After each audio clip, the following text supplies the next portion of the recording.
খেলতে পারবা? ওরে বাবা, ঠাকুমার বুদ্ধি আছে তো।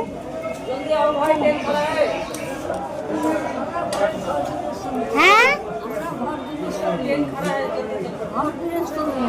তাহলে কি অবস্থা দেখো। ছেলে মেয়ে আছে না তোমার?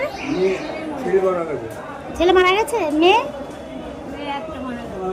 এখন কি আছে? তাহলে আর তোমাকে কে দেখবে, তাই না? বাড়ি আছে তোমার?